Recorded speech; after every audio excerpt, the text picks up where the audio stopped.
Did we want to do a yeehaw? I don't know. I don't know if I can get to that. You don't seem very jazzed about that one. You really have to force that. I know. Yeah. Well, yeah. Yeehaw, Cowboys. There it is. Nailed it. Nailed it. Hi guys, this is Dr. Film's Psychedelic Mustache Review Emporium. I'm one of your hosts, Stephen Bennett. And I'm Matt Canella. And we're doing something a little bit interesting today. We're going to be talking about some films that we saw in the first half of 2014 that kind of slipped through the cracks. We didn't get a chance to bring you a formal review, but they're films that I think should be talked about and might hopefully give you as the viewer something to go see, something to seek out that you might not have seen, especially if you're only going based off what we say. Yeah, I mean, we don't go and see all the same movies together, Yeah. so it's kind of nice to hear what you've seen and let me tell you what I've seen, and maybe we'll see some of the ones that each of us missed. And it's kind of unfortunate. I wish we had opportunities to formally review all of these, but life gets in the way, I guess. It's just a lot of work. Where do we want to start? What's a movie you saw this year that you really enjoyed that people probably haven't heard of or that we didn't get to? Yeah, for sure. I mean, you know me, I like the weird stuff, so I went and saw a couple of things totally out of the ordinary. One which was interesting, a two-part one. One of my favorite directors, Lars von Trier, with Nymphomaniac, parts 1 and 2. He's always kind of a controversial film director. There was a lot of buzz around this film.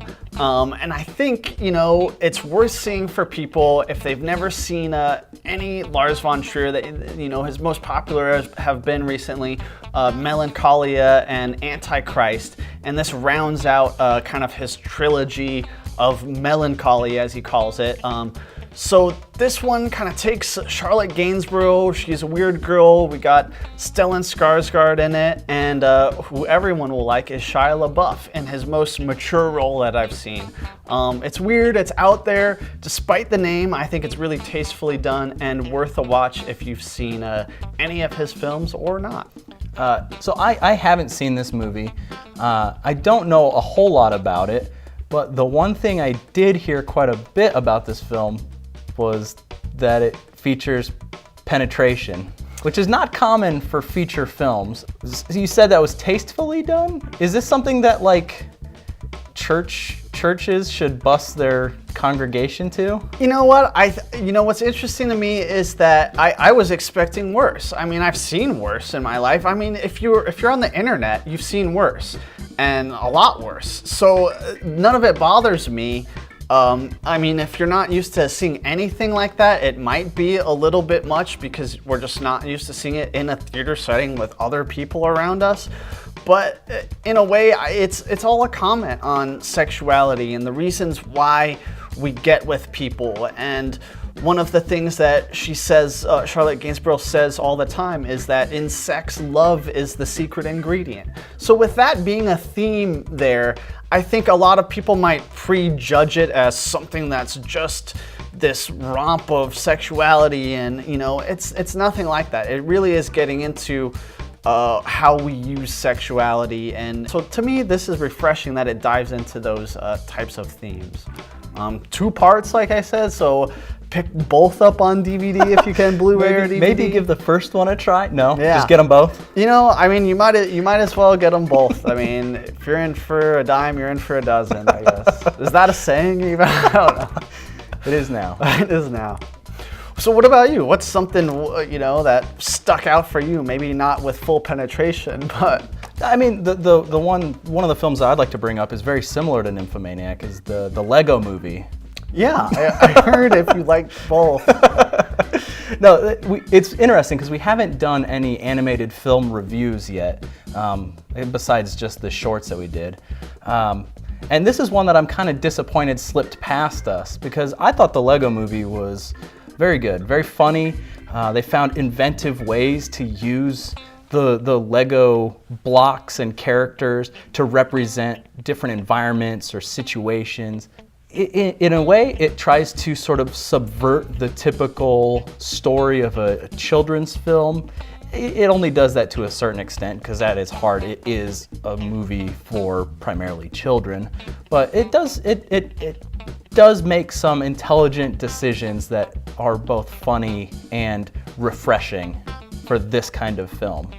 Yeah, this one was one of my biggest regrets that I didn't see in theaters, especially in 3D. It seemed like it'd be really cool. What was kind of different about this than other animateds that have come out? It's funny because it's very self-referential. The characters in this movie are aware that they live in a world built out of blocks, and that becomes a sort of a part of the story of everything kind of having to fit together. So it's cool that they are self-aware. There's also some funny things that they do where, in particular, the female lead in the film, she, you know, the kind of the love interest, the main character, the Pratt, what's his name? Chris Pratt? Yeah. Yeah, so he's kind of infatuated with this girl, and she's telling him the story of like, we have to stop the evil bad guy because he's doing this and he's got this weapon. But in his mind, all he hears is just her saying exposition, exposition, exposition. So it's like a funny sort of reference to the fact that what she's saying isn't that important. You already kind of understand the bad guy's the bad guy, the good guys are the good guy. Yeah. So in a way, it's kind of funny because it's referencing how these stories are crafted. So it's one of the jokes that the older audience will get that the kids kids won't really mind, you know, they won't understand or won't mind it. But it's not a mature joke, and that's kind of cool too. It's not just like we spelled out the word shit in an acronym and the kids won't put it together. SLOW? Yeah, slow. It's better than the last name we had. Super Hydraulic Instantaneous Transporter. Oh, you mean... No! Quick to the slow! That's a Cat in the Hat reference for you. All right. I mean, not too much more to say about Lego Movie. Again, one of my favorite words. It's fun. So pick it up on DVD, Blu-ray? Oh yeah, this is a definite buy, especially if you're a fan of animated films. I would say pick this one up, at least a rent. What next? What else do we want to talk about? Well, there's one that we kind of saw together but didn't do a review of, which was the new X-Men, Days of Future Past. Yeah. We try not to do a lot of sequels or remakes if we hadn't reviewed them first. A couple have gone by. This is one I kind of wish we had. Yeah, especially since we've been particularly negative about a lot of these blockbuster action movies that have been coming out recently. I would have liked to have reviewed this one. Did you like the other X-Men movies? I'm a big fan of X-Men. I loved the first one, and I really then loved First Class that came out.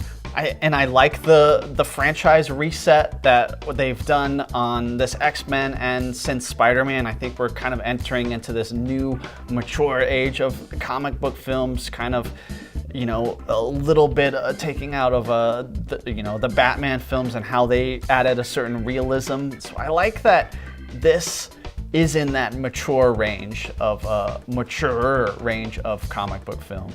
Yeah, I was a big fan of the first two X-Men movies, and then from there I just started to progressively lose interest in them, and to the point that I didn't even see the last Wolverine movie because I didn't really care to. And this one, to me, kind of felt like an apology for all of those other X-Men movies that were, I don't want to say lazy, but just didn't quite live up to the expectations that I had developed based on the first two X-Men movies that I've seen, which were so exciting at the time that they had come out. Yeah, the Days of Future Past is kind of this legendary story in the comic book universe of them, and so I think they might have been excited that we found one that diehard fans will know, and that we can kind of wrap our two worlds of cinema together. Although, Patrick Stewart and Ian McKellen are kind of in it less than I thought, and it was really kind of the new cast. It's just great to see them on screen reprising these roles that, I really loved. It's interesting because this kind of, you're touching on it, it seems like it's a reboot, But it's interesting because it's almost like a passing of the torch also. Like they're handing off the future of the franchise to this new cast of characters, and I wouldn't doubt if moving forward from here, that's what we see. So it's interesting to see this done in this way, because I think a lot of times you just see reboot, new actors, start over again, retell the origin story. It is interesting how this one, like you say, is trying to bridge those two, pass the torch, rather than do what Spider-Man did, which was, we're never going to talk about Tobey Maguire. Like, Yeah. like those are done. It's a whole, then they made those two almost separate franchises. It's an alternate universe. Whereas this one kind of ties the two together and makes it seem like they're streamlining it. Yeah, and kind of just hit it, like pushes the reset button on it. Yeah. In a very obvious way, which was kind of cool. So I'd like to see, I'm just excited to see where X-Men's going to go in the future. Yeah. What else did you see without me? Because we're not attached at the hip when we see films. Definitely. So when we're not seeing films together, like I say, I go out and see weird ones. I saw one called Visitors by a director named Godfrey Reggio. Black and white, very minimal. I wouldn't call it documentary. I wouldn't call it fiction, nonfiction. It's kind of its own art film. And what it is just a lot of long shots. The film opens of just a long take staring at a lowland gorilla in black and white. And you kind of just sit there and stare into this eyes of this beast that I really haven't had a chance to do in a zoo or anything like that. I mean, we always hear maybe Jane Goodall talking about the moments she's had, and it's interesting to kind of have a moment with something that's there but not there, and it lasts longer than anything I've seen, and it goes from there. And it's shots of people, technology, and I really can't explain it. And that's why I wanted to bring it up, is it's something to be experienced. Yeah, kind of like the Qatsi trilogy. Yeah, Koya Honest Qatsi is something he did back in the 80s and continued into a trilogy. And after becoming a fan from those, I always want to try to catch them in theater because it's such a unique experience. I think it's like 80 minutes, and it's only, it offers more than a minute per shot on these. So super slow. I saw it in a theater by myself, and it was great. I love being able to go and do that, and it's like a private screening. And I wish more people would wake up and check it out with me, but it's kind of nice when it's minimal too. So kind of a weird one, but we're checking out. Yeah, no, I am always for asking people to go to little indie theaters and see these kinds of things. We've got the Camel View here, and I think that theater is like perpetually in a state of being shut down, and it's kind of sad because like that's the one venue we have here in Phoenix, and I would hate to see that one go. So enough of your boring ass movie. Let's talk about The Raid 2. Which is, again, I don't really like discussing sequels too much if we haven't had an opportunity to talk about the first one, but I figure in this format it might be a good opportunity to at least bring it to some people's attention. And I would like to use this as a vehicle to recommend that people go see the first Raid. But the second Raid came out this year and was very good as far as action movies go.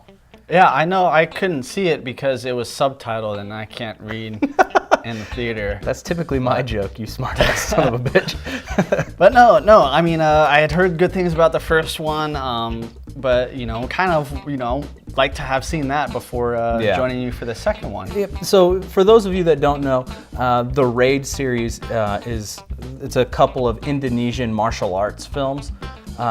I would go as far as saying that the first one is probably one of the best action movies I've seen in the last 10 years, if not the best action movie I've seen in the last 10 years. The second one just kind of ups the ante. They tried to inject more story into it, which ends up being kind of nonsense and in some cases gets in the way. But if you go into this movie looking for good fight choreography and some crazy stunts and good car chases, like all of that is going to be in here, and brutal violence, which is, it's weird that that's something that I enjoy seeing in movies. I mean, I don't go to a movie to see that all the time, But I feel like if you're gonna depict things like war, like fighting, like people getting shot, to a certain extent you do a disservice by not showing the repercussions of that. And I think that, I wouldn't say it's necessarily dangerous, but I see it as problematic when movies show people getting shot all over the place and you don't get that sort of like visceral feedback to let you know that this is actually something that's quite terrifying, it's quite horrific that's going on. So I appreciate seeing movies that do that, even if it does kind of revel in it a little bit. Yeah, I mean, we did Machete 2, and to me that's like this example of, you know, how I didn't really like the overuse of violence for no particular, I mean, that was trying to be this B movie and have fun with it, but it's just not really my cup of tea to see violence for violence sake. More or less, they're just fun action movies. They really are. When you get down to it, fun action movies. Like I said, I was really excited about the second one this year. I would encourage you to go see it, but again, I'm just using this as an opportunity to recommend that people see the first one and then see the second one, because they're fun. My favorite word. I need to find a new word. If you had to pick one? Between the first and the second? Definitely the first one. Okay. Definitely the first one. Anything else that you want to bring up? Recently I saw A Million Ways to Die in the West. You know, I always like Westerns. I'm a big fan of Western films. I was kind of excited for this one. I am not a Family Guy fan at all, but I did like the movie Ted, so I was willing to give this one a chance. Didn't like it. It just really didn't do it for me. I thought they showed a lot of kind of the deaths and different ways to die in the previews, and you know me, I hate that when they ruin it in the previews. I felt a little suckered into going to see this, in that I didn't really get anything outside of what I was shown in the trailers. But I love Charlize Theron, and she was kind of a funny role in this. I don't really know if Seth MacFarlane will be able to translate as an acting career. I think he just is so overdoes it with the expressions, and it probably comes from being able to do that in the sound booth, but it looked a little strange on camera.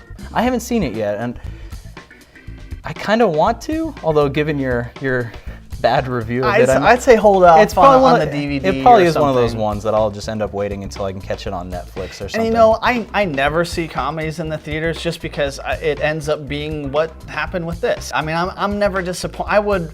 Even though we didn't really like Godzilla, I still didn't mind seeing that in the theater because I got this visceral experience. But with A Million Ways, I could have rather have seen a worse blockbuster film and had some sort of entertainment, but I don't know. I'm glad you jumped into doing bad movies we saw this year, because I feel like I'm typically the one who would drag us down to that level.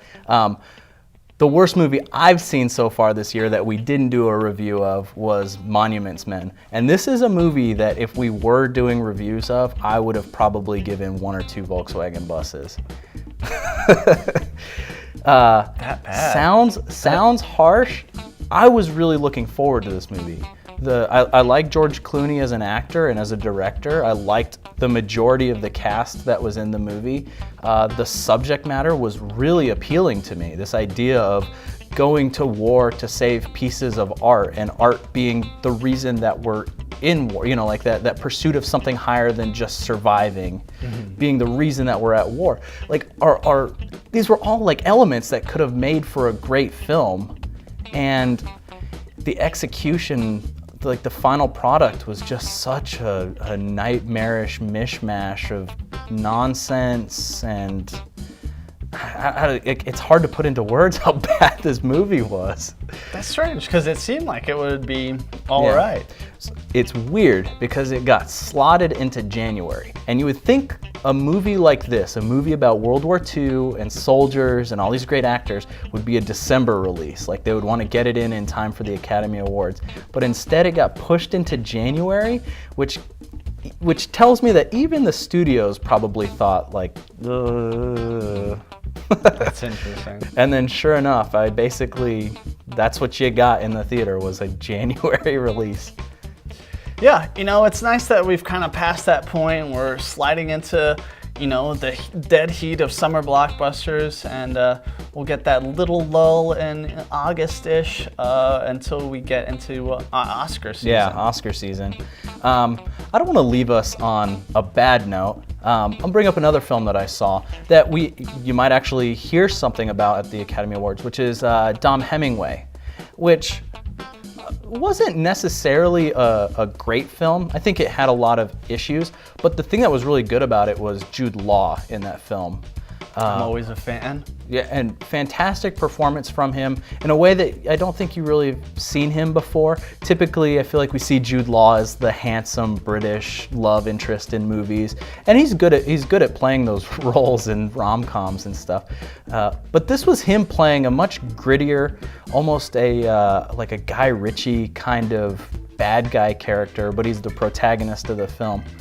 The dialogue in this movie, brilliantly written.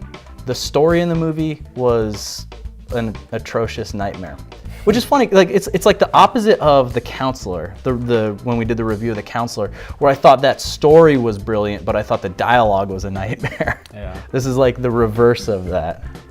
If you're a big fan of performances on screen or a big fan of Jude Law, Dom Hemingway. Sounds good. Well, can we round up by saying, what's the favorite film you've seen this year, whether we reviewed it or not?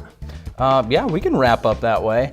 My favorite film I saw this year is actually one that we did review, Locke, the Tom Hardy film. Just boils down the essentials of what you need to tell a good story, and I doubt you'll be able to catch that one in theaters anymore, but definitely when it comes out on DVD, or if you can see it in a theater, check that one out. How about you? Favorite movie you've seen this year? Favorite movie that's even grown more in my heart after seeing it that we did review was Noah. I thought that was really good. That one might still be around in some dollar theaters or second-run theaters in your neighborhood. But, the more it sat with me and the more that I thought about what was the reason for not giving it the highest review possible, I really couldn't think too much. I really was a good film, good thematics, and just entertaining fun. Well, typically we do love, hate, and Volkswagen buses, but we don't have any opportunities to do that since we just kind of made our own mishmash of film discussion here. But how do we want to close this thing? I'm at a loss for words on how to actually end this thing. Well, I think I do got to put in a word that we've taken a little break for a bit, right? And that's because this guy got married over here. So congrats to Steve. Congrats to the whole family. And ladies, this guy is officially off the market. So we know he's been getting a lot of fan mail recently, but that can all stop now. Well, thank you, sir, and thank you for filming my wedding. Yeah. It turned out very good. My pleasure. This is kind of an interesting episode. Obviously, we haven't done this ever. So we're asking for feedback. If you like this format, obviously it's not something we would do all the time, but if you'd like to see 6 months from now us sort of wrap up this year, let us know. Leave us some feedback and tell us what you thought of it. Yeah, some movies just slip through the cracks, so if any of the ones we mentioned appeal to you, let us know, you guys should have been on top of that one. So I don't know if people want to hear all the weird stuff that I see. If they want to see reviews of that, we can maybe try that. Or I know we don't do a lot of comedies or even foreign films, so if people want to see those too, we can try some different things. All right, guys, that's going to do it for this episode of Dr. Film Psychedelic Mustache Review Emporium. Till next week, take care. Thanks for watching. Cut. Cool.